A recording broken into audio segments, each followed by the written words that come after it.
Hello students, as in our last lecture we have seen about the properties and results on prime numbers. In today's lecture we are going to see the fundamental theorem of arithmetic, or we can say that it is unique factorization theorem. It is about the term that if we have the number, for example 30, so it can be factorized into the prime factors. That is 30 is written as 6 into 5, which is equal to 2 into 3 into 5. Right? 6 can be written as 2 into 3. So 2, 3 and 5 all are prime numbers. So we are expressing 30 in terms of the prime factorization. Okay. Now this is a theorem where we have to show that this factorization is unique. Okay. So this is about the unique factorization theorem here, which state that every positive integer a greater than 1 can be written uniquely as a product of primes apart from the order in which the factors occurs. That is any integer. What the theorem says, every positive integer greater than 1. So we have 30, 14, 7. 7 is prime, which can be written as 7 into 1, that is itself 7, and 8, that is equal to 2 into 4. Okay, so this is 2 cube, and 15, that is 3 into 5. Okay, so all that numbers are written, all are positive number and can be factorized, or we can say uniquely, as a product of primes apart from the order in which the factors occurs. For example, this is 30 is written as 6 into 5. We can write this as 5 into 6 as equals to 30. Right? 30 equals to this. Now this can be written as 5 into 3 into 2. Okay, so the order is changing, but the factorization is unique. So apart from the order in which the factors occurs, ordering is not important. Just the prime numbers that are going to be used in factorizing the number are important. Okay, so they are unique. We have to show that they are unique, and thus we can write a in terms of a can be written as p1 into p2 into so on pr. Right? So that is a equals to p1 into p2 into up to so on pr. So our theorem is about to prove that any integer can be written as a product of these primes. We have divided the theorem in two parts. First, we prove that any integer can be factorized into the prime numbers, and the second part is we have to prove that this factorization is unique. Unique means if there is another factorization, we suppose it is q1, q2 up to qk or qs, then this factorization is also equals to a. If we consider another, then we have to show that for uniqueness we have to show that p1 equals to q1, p2 is equals to q2, and so on up to pr equals to qs. Okay, so we have to show this for the uniqueness. So we divide the theorem in two parts. First, we prove that a has a factorization which is of prime factorization, and the second part we show the uniqueness. Okay, so to show that a has a prime factorization, any integer where a is any integer, we have to show that this has a prime factorization. So we suppose the cases that if a is prime. Okay, so we have the case 1 and case 2. Case 1 in which we have a is prime, and in the case 2 a is not prime. What a is our given integer. Okay, so this is our given integer which is greater than a1. So if a is greater than a1 and if a is prime, then a is written as itself a, right? That is product of only one term which is equals to a itself, and a is prime here in this case 1. Okay, if a is prime, then we are done. Our theorem is trivially hold.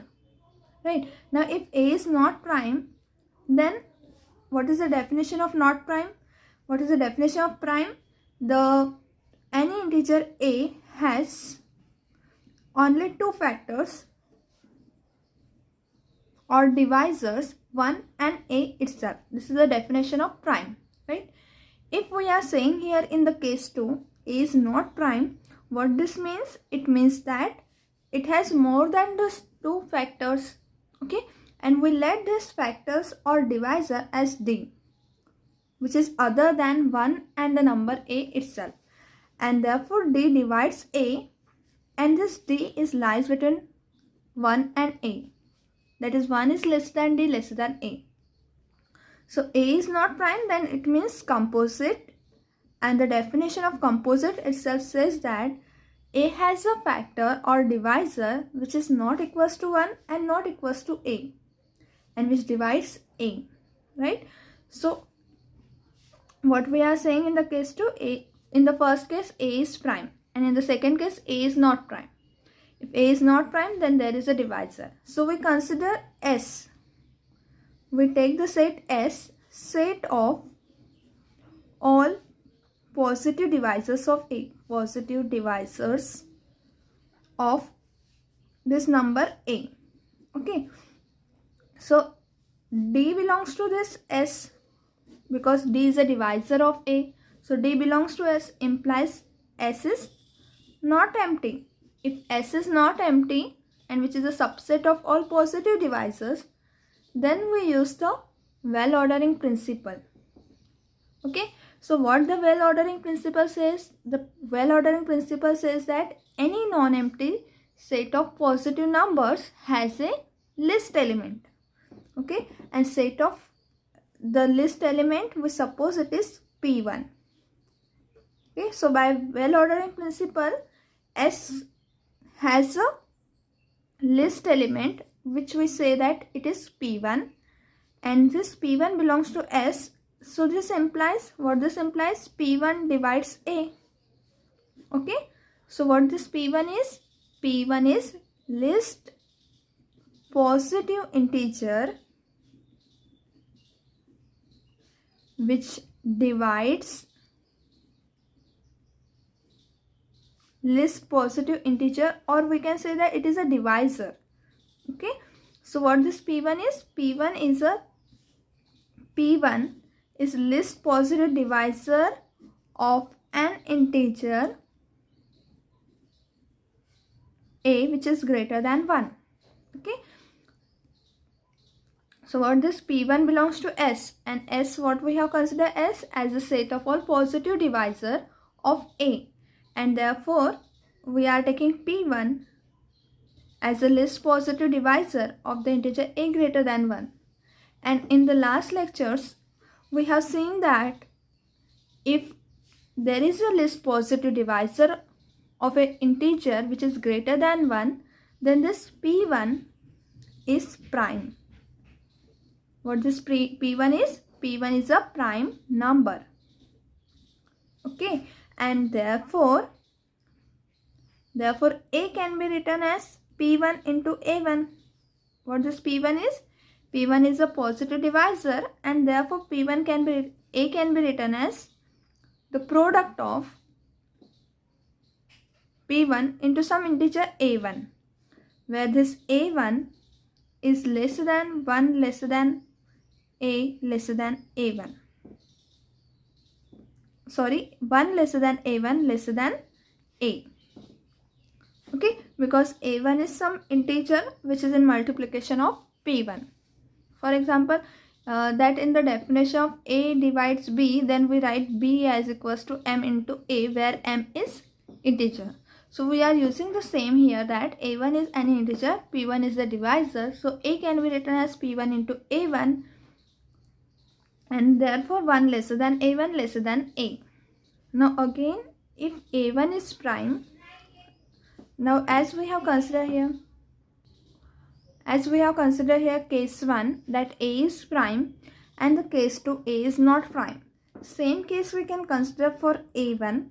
If A1 is a prime, then we are done, because if A1 is prime, then in that case A is written as P1 into A1, that is P1 is prime, A1 is prime, therefore it can be written as a product. But if A is not prime, that is A1 is not prime, then we can again have the divisor. As if we repeat the same process for A1, then we get that A1 has a prime divisor. Okay, A1 has a least positive divisor which is prime, right?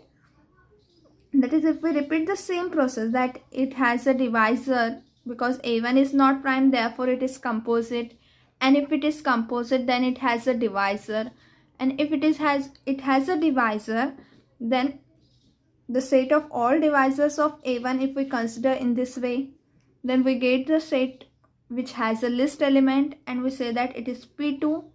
P2 belongs to the set of all divisors of A1, and repeating as the same, applying the theorem here, we get the P2 as a divisor of A1, which is a prime number. Okay, so A1 is not prime implies A1 has a least positive divisor, say P2, which divides A1 such that A1 equals to P2 into A2. Okay, A1 is equals to P2 into A2, and substituting this value P2 into A2 in this A equals to P1 into A1. So what we have, A is equals to P1 P2 into A2. Okay, A equals to P1 into P2 into A2. And now against here 1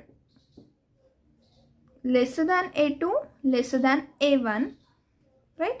Because here A2 is in some multiplication of P2, and therefore 1 lesser than A2 lesser than A1, and this A1 is lesser than A.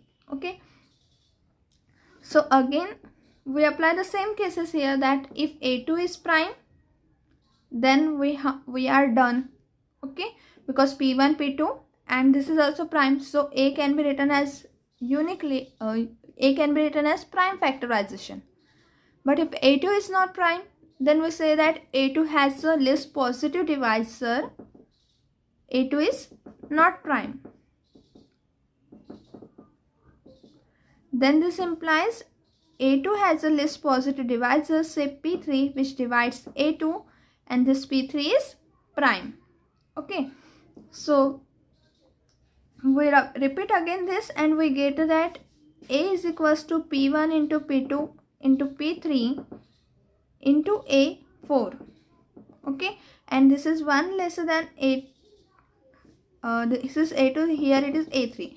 So 1 lesser than A3 lesser than A2 lesser than A1 lesser than A. Right? So we are getting the decreasing sequence, that A is greater than A1, greater than A2, greater than A3, and so on. Right? So we are getting here A is written in this product. Again, if A3 is prime, then we are done. Otherwise, we have to repeat the process up to what? We have to repeat the process up to the sequence, because A is some positive integer which is greater than 1. Okay, so after some steps, our here sequence is also decreasing, that A is greater than A1, greater than A2. So our sequence is decreasing, and this is up to 1 because A is greater than 1. So we suppose that this process is continue up to what? Up to the rth step. Okay, and therefore we get that this A is written as P1 into P2 into P3 and so on, PR, where all this PR are prime. All these PI are prime numbers, and thus we say that A is written as the product of prime factorization.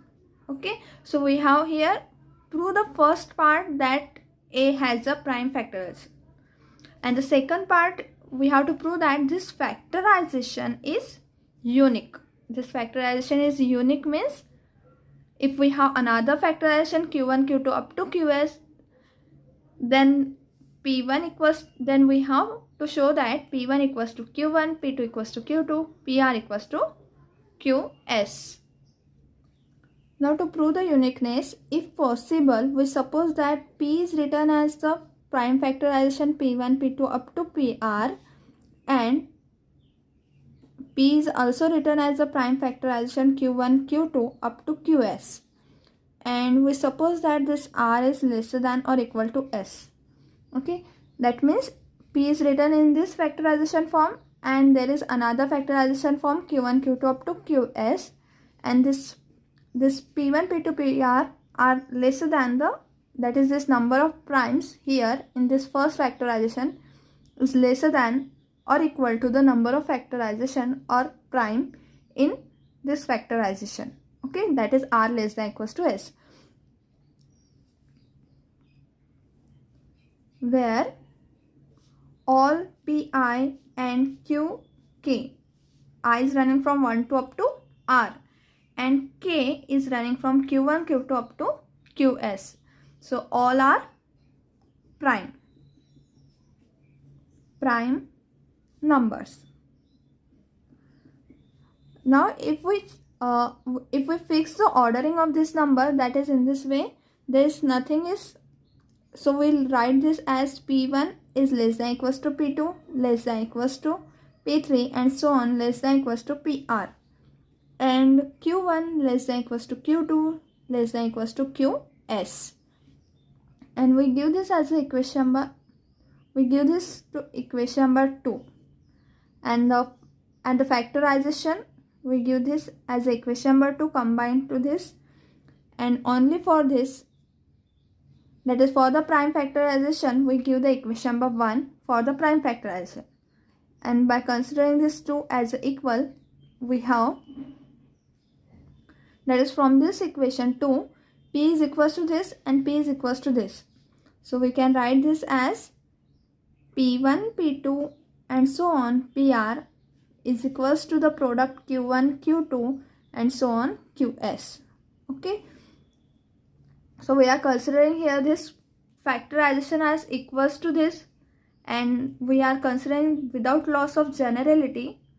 We can consider that P1 may be smaller than P2, P2 may be smaller than P3 and so on, which is less than equals to P4, and Q1 less than equals to Q2 and so on less than equals to Qs. Okay, so we have to prove that here P1 equals to Q1, P2 equals to Q2 and so on, PR equals to Qs.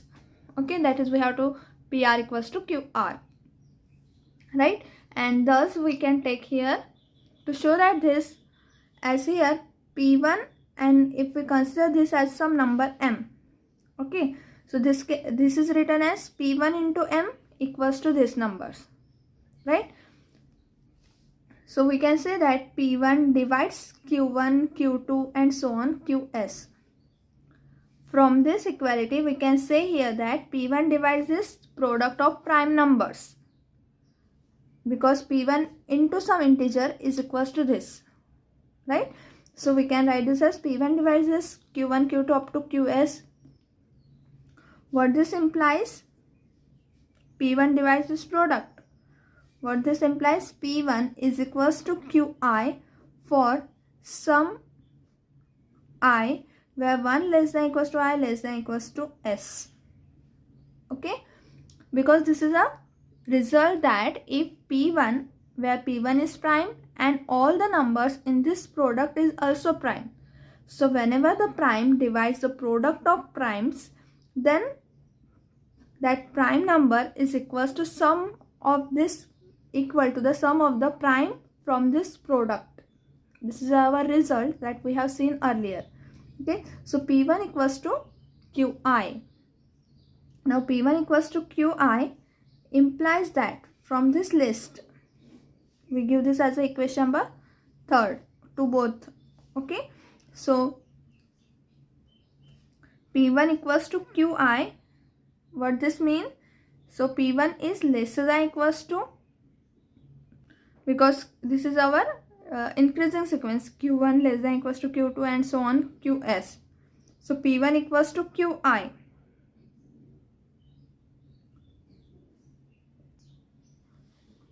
P1 equals to Qi and Q1 less than equals to Q2 less than equals to Qs. So P1 is somewhere here right? So what this implies, P1 is, that is Q1, sorry, P1 is greater than or equals to Q1. So here P1 may be equal to Q1, P1 may be equals to Q2, P1 may be equals to Q3. So P1 either equal to Q1 or it is greater than or equals to Q1, right? So this is by equation 3, and we give this as a equation number, we give this as a equation number 4, and we give this as a equation number 5a. Now P1 is greater than or equals to Q1. Similarly, from the equation 4 implies as same as if we are considering this as an integer into the product. Now we consider Q1 into this as a product, this number as a product of one integer, okay, because all are prime, therefore this is one number. So this number into Q1 is equals to this product. So from this equation 4 we can say that Q1 divides the product P1, P2 up to PR. Now Q1 divides this product. This implies Q1 is equals to Pi for some I where 1 less than or equals to I less than equals to R. This is because of the theorem that if the prime divides the product of prime, then the prime is equals to sum of the prime, okay, sum of the prime number, and therefore Q1 equals to Pi. Now Q1 equals to Pi, again Pi is in this Q1 equals to Pi, then P1 is less than equals to P2, less than equals to P3, and so on PR. So what this have, Q1 is, from this equality we can say that from this and equation 3, that is this, we say that Q1 is greater than or equal to P1, right? Now from this, from the first statement we have P1 greater than or equals to Q1, P1 greater than or equals to Q1, and from this statement we have Q1 greater than or equals to P1. This is 5b, okay, and therefore from equation 5a and 5b we have Q1 equals to P1, right? If Q1 equals to P1, then equation 4 implies P1, P2 and so on PR is equals to, now this Q1 equals to P1, therefore we write P1, Q2 and so on Qs. Now this P1 get cancelled, therefore we have P2 into PR equals to Q2 and so on Qs. By the same argument we have, if we repeat the process here for P2 and Q2, then we get P2 is equals to Q2, right? And if P2 equals to Q2, then again by cancelling this we get P3, P4 and so on up to PR equals to Q3 up to Qs, right? So again repeating this process and observing that R is less than equals to S. Here R is smaller than S, therefore we can say, what we can say about this? This process is going to be end and it is equals to 1 because R is less than equals to S. Therefore we have in the product of Q3 we have something here Q, that is we have here QR plus 1 and so on Qs, right? We have the numbers R plus 1 and so on up to S because R is less than equals to S. Therefore here this is going to be end, and here in the prime numbers we remains with R plus 1, R plus 2 and so on up to S, okay. So we have 1 equals to QR plus 1 and so on up to Qs. That is our primes from the list of Q are remaining, and since Qi are primes, they are greater than 1 and their product should not be, then their product is not equals to 1, right? If here Qi are primes and which are greater than 1 and therefore this product is greater than 1, But as we are stating here that this is equals to 1, so this is not true. Okay, this one is not true, and therefore our R is equals to S. What it mean? R is as in the first, to show that the product is unique, we consider that R is less than equals to S. But if R is less than equals to S, then this product is equals to 1, and which is not true. Therefore R is equal to S. And also in proving this, in continuing the process, we have seen that Q1 is equals to P1, Q2 is equals to P2, and so on, QR equals to PR. If we repeat the process, we get one by one all prime are equals to QR, right? And thus P equals to P1, P2 up to PR, and or it is equals to Q1, Q2, QS. Then in both the way, we can say that Q1 equals to P1, Q2 equals to P2, and so on, QR equals to PR, and this proves our uniqueness. This proves the uniqueness of prime factorization. And hence here our theorem is completed. And in the next lecture we are going to see the example, that is, we are going to see how to find the GCD and LCM using this prime factorization. Okay, so thank you everyone.